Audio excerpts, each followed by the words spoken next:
ler mar aluora. Cynthia Onyango, Ramogi TV.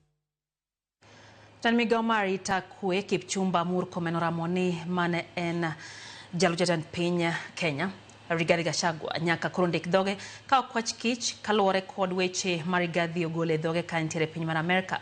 Murkomen okoni weche Rigathi ewi Kenya tudruok kod kweth njore mag Al-Shabaab ok nyis kido mar piny Kenya kata tang'o picha maber. Murkomen oloso ka entiere Obago kod apisas mag arita kwe kod jopiny kaka wuono gintiere kaunti ma Narok.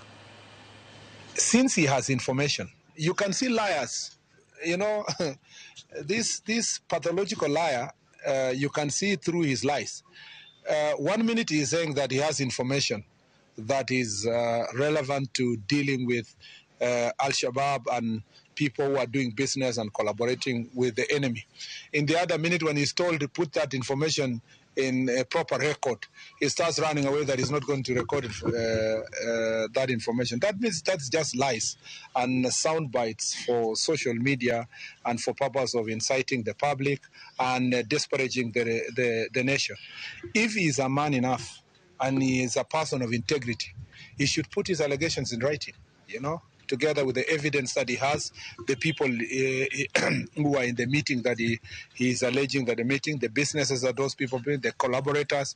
Since he seems to have a lot of information, it is laughable